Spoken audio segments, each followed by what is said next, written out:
दोस्तों कुछ दिनों पहले एक खबर सामने आई थी और हमने वो खबर आपको बताई भी थी।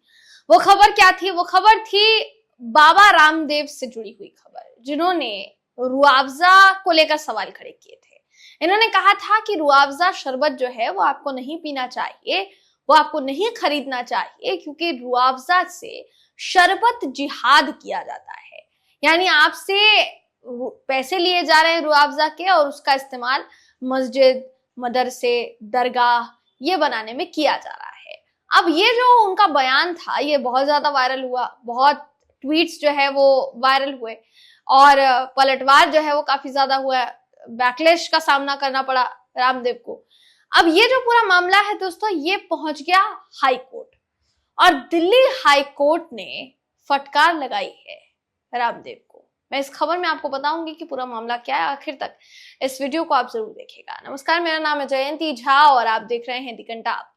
बाबा रामदेव कहे जाने वाले तथाकथित योग गुरु विवादों में घिर गए हैं। ये पहला ऐसा मामला नहीं है दोस्तों जब ये विवादों में घिरे हैं या फिर कोर्ट ने इनको फटकार लगाई है। इससे पहले भी ये साहब बहुत विवादों में रहे और कोर्ट ने बार बार फटकार लगाई।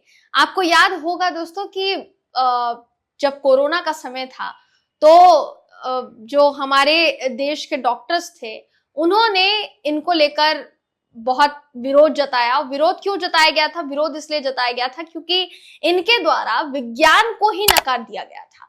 इनके द्वारा कहा गया था कि भाई जो डॉक्टर्स दवाई दे रहे हैं वो डॉक्टर्स की दवाई मत खाओ, जो मैं कह रहा हूं वो करो, मैं कोरोनिल आपको देने के लिए तैयार हूं, मेरी जो पतंजलि की दवाएं हैं वो खाओ और आपका कोरोना एकदम झट से भाग जाएगा।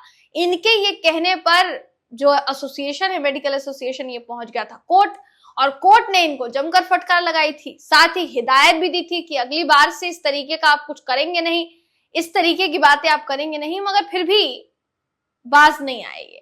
और इन्होंने क्या कहा वो आगे मैं फिर से आपको बताऊंगी एकदम संक्षिप्त में, मगर अभी फिलहाल दिल्ली हाई कोर्ट की क्या टिप्पणी सामने आई है वो बिना देर के आपको बता देते हैं। आपकी स्क्रीन पर इस समय वो खबर है दोस्तों जिसके मुताबिक कोर्ट ने रामदेव को फटकार लगाई है। इन्होंने देखिए, कोर्ट ने कहा है कि बाबा रामदेव का बयान अक्षम्य है और इसका समर्थन नहीं किया जा सकता है। इस बयान को किसी भी तरीके से ठीक नहीं ठहराया जा सकता।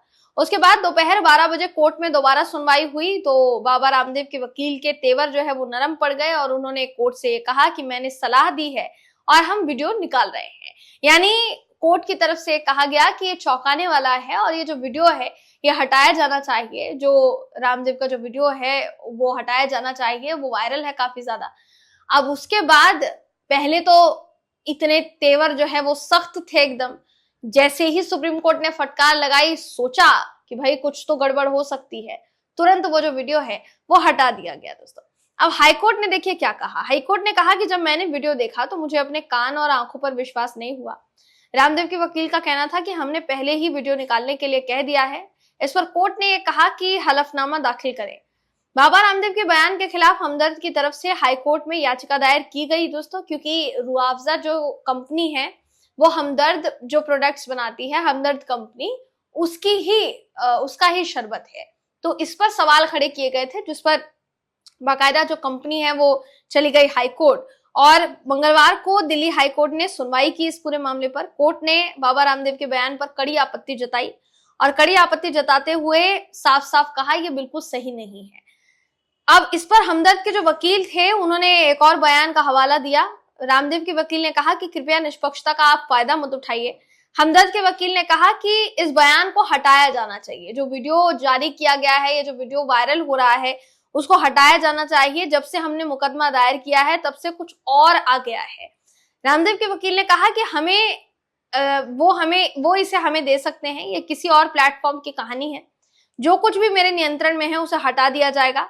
प्रिंट या वीडियो में सभी विवादित विज्ञापन हटा दिए जाएंगे या उचित रूप से इसमें बदलाव किए जाएंगे। कोर्ट ने अब क्या कहा इसको जरा सुनिए। कोर्ट ने कहा कि इसे हलफनामे पर आना चाहिए, यानी आपको बाकायदा एक हलफनामा दाखिल करना होगा। हलफनामे में आप लिखेंगे कि क्या गलती हुई है, क्या गलती नहीं हुई है। हलफनामा दर्ज कीजिए जिसमें कहा जाए कि भविष्य में इस तरीके का कोई बयान, कोई विज्ञापन जो है वो नहीं पोस्ट किया जाएगा सोशल मीडिया पर।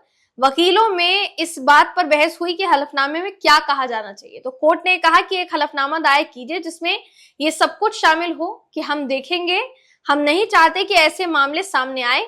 कोर्ट ने यह भी कहा कि हलफनामा जो है वो 5 दिनों में दायर किया जाना चाहिए। 1 मई को केस जो है वो आगे के लिए लिस्ट किया गया है दोस्तों, यानी 1 मई को अब इस पूरे मामले पर आगे सुनवाई होगी। हाईकोर्ट ने कहा, जताई नाराजगी जो है जताते हुए हाईकोर्ट ने साफ साफ कहा कि शरबत जिहाद संबंधी बयान पर सख्त नाराजगी जताते हुए इसे अक्षम्य और अदालत की चेतना को झकझोर देने वाला बताया है। अदालत ने इसे अदालत की भावना को, अदालत की चेतना को झकझोर देने वाला बताया है। हाईकोर्ट ने देखिए ये कहा कि ये टिप्पणी उस याचिका की सुनवाई के दौरान दी गई जिसे हमदर्द लेबोरेटरीज ने रामदेव के एक बयान के खिलाफ दायर किया। हाईकोर्ट ने कहा बयान अक्षम्य है, अदालत की चेतना को झकझोर देता है। हाईकोर्ट ने यह भी कहा कि इस बयान को किसी भी तरीके से ठीक नहीं ठहराया जा सकता। हमदर्द की तरफ से वकील मुकुल रोहतगी पेश हुए थे दोस्तों, और रोहतगी ने दलील दी कि बाबा रामदेव का बयान जो है वो हेट स्पीच के दायरे में आता है और ये बयान धार्मिक आधार पर समाज को बांटने वाला प्रतीत होता है। हमदर्द ने हाईकोर्ट में क्या कहा, जिसने याचिका लगाई थी, जो बाबा रामदेव के खिलाफ हाईकोर्ट में गए थे, उन्होंने क्या कहा, जरा इसको भी सुनना चाहिए।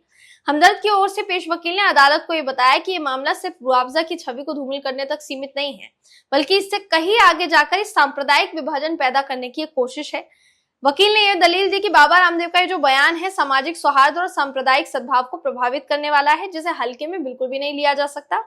कोर्ट ने रामदेव के वकील को दोपहर 12 बजे पेश होने के लिए कहा था। 12 बजे कोर्ट ने इस मामले पर फिर से सुनवाई की और उसके बाद मामले को आगे के लिए 1 मई के लिए जो है दोस्तों लिस्ट कर लिया गया है। कुल मिलाकर ये कहना गलत नहीं होगा कि उनकी मुश्किलें जो है वो अब कम होने का नाम नहीं ले रही है दोस्तों। ये मुश्किलें बढ़ ही सकती है, कम नहीं हो सकती है। जिस समय रामदेव का बयान सामने आया था उसी समय ये माना जा रहा था कि ये जो बयान है इनका विवादों में घिर सकता है। काफी विरोध हुआ इनके बयान का, क्योंकि अगर एक तरीके से देखा जाए तो एक तो आप धर्म का इस्तेमाल कर रहे हैं और ऊपर से आप धर्म का इस्तेमाल कर रहे हैं अपने व्यापार के लिए, अपने बिजनेस के लिए, अपनी चीजों को बेचने के लिए आप इसका इस्तेमाल कर रहे हैं। रामदेव बाबा को इससे पहले भी काफी ज्यादा फटकार लग चुकी है और कैसे लगी है कोरोना के टाइम पे, इसको मैं दोबारा दोहराना नहीं चाहती। इसलिए विवादों से इनका अभी नया नया नाता नहीं है, बहुत पुराना नाता है। फिलहाल देखा जाने वाला है दोस्तों कि अब 1 मई को दिल्ली हाईकोर्ट में जो सुनवाई होगी उस सुनवाई में क्या कुछ होता है और क्या कुछ नहीं। आगे की अपडेट के साथ आपसे फिर मुलाकात होगी, तब तक ले नमस्कार।